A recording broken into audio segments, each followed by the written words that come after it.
नमस्कार साथियों, स्वागत है आपका आपके अपने यूट्यूब चैनल अग्नि कंपटीशन पर। उम्मीद करती हूँ आप सभी स्वस्थ होंगे और अपनी परीक्षा की तैयारी अच्छे से कर रहे होंगे। तो आप सभी की तैयारी अब तक पूरी हो चुकी होगी। कुछ चीज़ें हैं जो रिवीजन चल रही होंगी और क्वेश्चन प्रैक्टिस चल रही होगी। तो Allahabad high court stenographer group C group D driver के एग्जाम 4 और 5 फरवरी को होने हैं। तो मुझे लगा एक छोटी सी वीडियो बना देनी चाहिए कि आपको क्या क्या लेकर जाना है, किन बातों का ध्यान रखना है। ठीक है, तो जाने से पहले एक बार इस वीडियो को देख लें। और सबसे पहले मैं बताऊंगी कि आपको क्या ध्यान रखना है। सबसे पहले जो प्रायोरिटी पे होना चाहिए वो आपकी हेल्थ होनी चाहिए, क्योंकि ठंड बहुत ज़्यादा है ना। तो हीरो वर्दी बिल्कुल नहीं दिखानी है, हीरो नहीं बन के जाना है एग्जाम देने के लिए। तो अच्छे से कपड़े पहनकर कवर होके जाना है, क्योंकि ठंड नहीं लगनी चाहिए, तबीयत खराब नहीं होनी चाहिए किसी की भी। ठीक है, तो अच्छे से कपड़े वपड़े पहन के कवर होके जाना है, क्योंकि अब आप लोग का एग्जाम परसों सुबह है, तो मे बी कल सारे लोग निकल जाएंगे। जिनको परसों अगर थोड़ा दूर है तो कल शाम को निकले, मतलब एक दिन पहले, या अगर आप परसों भी निकल रहे तो इस हिसाब से निकलें कि आप अपने सेंटर पे बिल्कुल टाइम से पहुंच जाएं। आपको कोई हिब्बट वाली कंडीशन ना रहे कि आप नहीं पहुंच पाए तो क्या होगा, लाइक दिस। ओके, इसके अलावा आपको लेकर क्या क्या जाना है। आपको आपका एडमिट कार्ड, मैं सजेस्ट करूंगी कि आप एडमिट कार्ड जो निकलवाएं अपना प्रिंट, तो वो 2 निकलवा के रखें। एक तो आप जो सेंटर पे लेकर जा रहे हैं, हालांकि वो आपके पास वापस आ जाएगा, बट स्टिल एक और एक्स्ट्रा निकलवा कर आपको अपने पास घर पर रखकर छोड़कर चले जाना है। क्योंकि अगर आपका आगे सिलेक्शन होता है तो फाइनल तक आपके पास एडमिट कार्ड होना चाहिए। और अच्छी चीज़ भी है, आपका जिस भी एग्जाम में सिलेक्शन हो रहा है, जिस भी जॉब के लिए, तो वो सारी चीज़ें अच्छी लगती हैं, होनी चाहिए। तो इसलिए मैं बोल रही हूँ 2 निकलवा लेना है। ठीक है, एडमिट कार्ड हो गया, आधार कार्ड या फिर आपकी कोई भी आईडी वो आपको लेकर जानी है, जिसमें आप आधार कार्ड ले जा सकते हैं, पैन कार्ड ले जा सकते हैं, ड्राइविंग लाइसेंस ले जा सकते हैं अपना, कुछ भी। आप आधार कार्ड से भी काम चल जाएगा। आधार कार्ड ओरिजिनल रख लीजिए, एक जेरोक्स भी करा लीजिए, जरूरत नहीं पड़ेगी पर करा लीजिए। ठीक है, उसके अलावा आपको फोटो लेकर जाने हैं। फोटो का क्या सीन है कि बहुत सारे बच्चे कह रहे हैं कि जो हमने फॉर्म में लगाया है फोटो, वो तो हमारे पास है ही नहीं, अब क्या करें। तो अगर आपके पास नहीं है तो फिर अब कहीं से तो कुछ नहीं कर सकते हैं, तो टेंशन मत लो, जो है वो ले जाओ। ठीक है, किसी किसी सेंटर पे करते हैं, वैसे ऐसा कुछ करते नहीं है। जो आपके पास है वही ले जाइए, और अगर वो वाला है तो फिर तो उससे अच्छी कोई बात ही नहीं है। जो आपने अपने फॉर्म पे लगाया है वही वाला फोटो आपको लेकर जाने हैं। दो फोटो लेकर जाइए। ठीक है, उसके अलावा आपको क्या लेकर जाना है, एक ब्लैक बॉल पेन, एक नहीं दो ब्लैक बॉल पेन लेकर जाने हैं, जिनसे आप OMR शीट फिल करेंगे।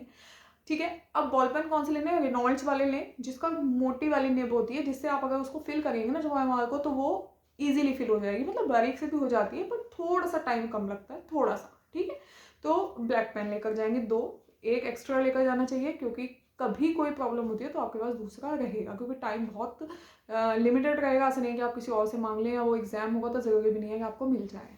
क्लियर।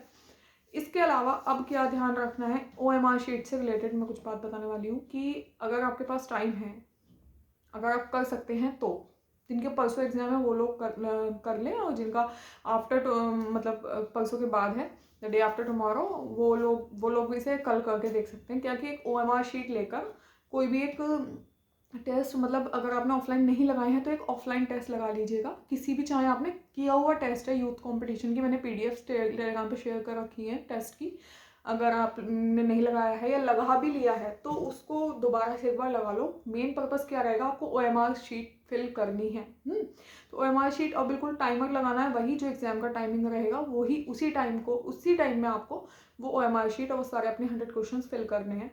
क्लियर, ये कर लीजिए, बेनिफिट रहेगा, मतलब कॉन्फिडेंस बूस्ट हो जाएगा, ये कहना चाहती हूँ। इन शॉर्ट, जो कर रखा है ना वही वाला पेपर कर लीजिए, कोई दिक्कत नहीं है, नया मत ढूंढो। जो प्रैक्टिस सेट करके कोई से प्रैक्टिस सेट उठाओ और उसको कर लो, चाहे वो घटना चलो हो, चाहे वो कॉम्पिटिशन हो, बट ऑफलाइन हो, क्योंकि आपका एग्जाम ऑफलाइन होना है। दूसरी चीज़, आपको नेगेटिव मार्किंग नहीं है तो कोई भी क्वेश्चन छोड़ के नहीं आना। आपको बिल्कुल नहीं आ रहा है ना, समझ ही नहीं आ रहा है, लगा दो, B लगा दो या C लगा दो। ठीक है, कोई सा भी जो भी आपको सही लग रहा हो एलिमिनेट करके लगाओ। वैसे कोशिश ये करो कि जो एलिमिनेशन के बाद जो समझ में आ रहा है, कुछ बच रहा है कि 2 या 1 तो ऐसा है कि ये तो होगा ही नहीं, तो उसके बाद जो बचा तो उसको लगा के आ जाओ, तो प्रोबेबिलिटी हो जाती है कि वो आपका सही हो जाएगा। मैथ्स में क्या करना है, ठीक है। हाँ, एक और चीज़, अभी मैं पहले मैथ्स में आती हूँ, पहले ये वाली चीज़, OMR शीट फिल क्या करना है कि आपको ऐसे नहीं करना है। आपने लिया पेपर, सारे पहले पेपर पे सॉल्व कर लिए, टिक लगा लिए कि हमारे सारे क्वेश्चन हो गए, लास्ट के बचे हैं 15 मिनट पेपर सॉल्व करते करते। अब उन 15 मिनट में आपको वो क्वेश्चन जो 100 मार्क्स के गोले काले करने हैं ना, तो उसमें आपके ऊपर इतना प्रेशर आ जाएगा कि आप B की जगह C काला कर देंगे, C की जगह A काला कर देंगे, और वहाँ पे क्या होगा, इसीलिए मिस्टेक्स आपके मार्क्स कट करा देंगी। तो मैं ये कहूँगी, मैं ऐसा करती भी हूँ। ठीक है, जैसे आपने जो भी क्वेश्चन पढ़ा, टिक लगाया, साथ के साथ अपनी OMR पे फिल कर दो।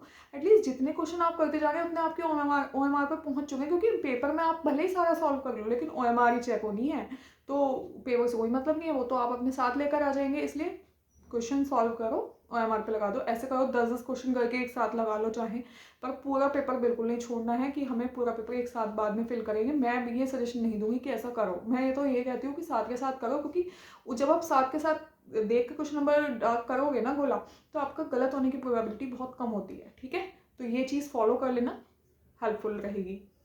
नेगेटिव नहीं है, सारे क्वेश्चन करके आने हैं, 100 के 100, छोड़ना एक भी नहीं है, एक भी क्वेश्चन छोड़ के नहीं आना है, सारे के सारे क्वेश्चन करके आने हैं। ठीक है, अब आते हैं मैथ्स कैसे करें या कैसे पेपर अटैम्प्ट करें। तो मैं यही कहूँगी, जो भी पोर्शन आपका अच्छा है उस पोर्शन को पहले करो। और मेरे हिसाब से हिंदी और जीके पहले कर लो, क्योंकि फिर आधा पेपर निमट चुका होगा जिसमें आपको माइंड लगाना नहीं है। अब बचेगा आधा 50 क्वेश्चन जिसमें आपको माइंड लगा के करना है। ठीक है, तो क्या बचा, मैथ्स बचा और आपका इंग्लिश बची। इंग्लिश और मैथ्स में आपको इंग्लिश में जो चीज़ें याद हैं, जो चीज़ें नहीं याद हैं उन्हें थोड़ा होल्ड कर दीजिए, या किसी भी पार्ट में अगर आपको किसी भी चीज़ में थोड़ी सी भी डाउट है या कोई चीज़ समझ में नहीं आ रही है, उसको होल्ड कर दीजिए। उसे पकड़ के नहीं बैठना है, उसे अपने ईगो पे नहीं लेना है कि ये क्वेश्चन मुझसे कैसे नहीं हो रहा, इसे तो मैं करूँगा, ये नहीं सोचना है। वो एग्जाम है, ये मत सोचना कि मुझसे कैसे नहीं हो रहा। अरे नहीं होगा, छोड़ो, नेक्स्ट देखते हैं। जब आप पूरे कर लेंगे, लास्ट के आपको जो भी 10 या 15 मिनट बचेंगे उसमें फिर से उन क्वेश्चंस पे पहुंच जाइए जो आपने छोड़े थे, टिक लगा के छोड़ दीजिए, गोला करके छोड़ दीजिए अपने पेपर पे। ठीक है, कि ये चीज़ ये नहीं देख, ये मुझे दोबारा से देखने हैं, जिसमें डाउट हो उन पर गोला लगा के मार्क करके छोड़ दीजिए कि ये क्वेश्चन मुझे दोबारा देखने हैं। इस तरीके से कीजिए। मैथ्स में आपको जो क्वेश्चन पहले आते हैं वो सारे क्वेश्चन सॉल्व करने हैं। ऐसा नहीं है कि बिल्कुल हम तो लाइन बारी से ही सॉल्व करेंगे, ऐसा कुछ नहीं है। जो चीज़ पहले आती है, जो क्वेश्चन पहले आता है वो सॉल्व कर दीजिए, वो बोला एटलीस्ट उतने नंबर पक्के कर लीजिए। उसके बाद जो नहीं आता है उसमें तो आप थोड़ा दिमाग लगा कर भी करेंगे तो शायद वो हो जाए। तो ये चीज़ें ध्यान रखनी है ना। और वाटर बॉटल आप ट्रांसपेरेंट वाली अपने साथ लेकर जा सकते हैं। ये ऐसे ऐसे सिली क्वेश्चंस आप लोग टेलीग्राम पे मुझसे पूछ रहे थे। वाटर बॉटल लेके जा सकते हैं, बट ट्रांसपेरेंट होनी चाहिए। ठीक है, घड़ी नहीं पहन के जानी है। ईयररिंग्स और नोज पिन वगैरह जो गर्ल्स हैं वो कोशिश करें कि उतार के जाएं अपने घर पे। हालांकि टेप वगैरह लगा देते हैं, यानी कि जो हाथ में कड़े वगैरह रहते हैं, ये मत पहन के जाइए, कोई प्रॉब्लम नहीं है अगर आप नहीं भी पहनेंगे तो। रही बात बैग्स वगैरह, तो बैग्स वगैरह आपके सब जगह सबमिट हो जाते हैं आजकल, हर एक सेंटर पर सबमिट होते हैं। हो सकता है आपसे 10 या 20 रुपये ले लें और तब सबमिट हो, लेकिन सबमिट हो जाते हैं, कोई ऐसा इशू नहीं है। तो आराम से जाइए, कूल माइंड होके जाइए, कोई प्रॉब्लम नहीं होने वाली है, अच्छे से करके आएंगे। और बिलीव करना है कि मैंने जो पढ़ा है बस वही इनफ है, अब मुझे कुछ और नया नहीं देखना है, या कोई मुझे नेगेटिव बता रहा है कि ऐसे नहीं हो जाए, वैसा ना हो जाए, भारी ना जाए। अब जो होगा देखा जाएगा। भगवान का नाम लीजिए, जो पूजा पाठ करते हैं पूजा पाठ कीजिए। ठीक है, और जो अपना कर्म को प्रधान मानते हैं वो से रिविज़न कीजिए। मैं ये कह रही हूँ पढ़ाई तो सबको करनी है। ठीक है, जो बिलीव करते हैं गॉड में वो लोग पूजा भी कीजिए। मिलते हैं नेक्स्ट वीडियो में। Thank you.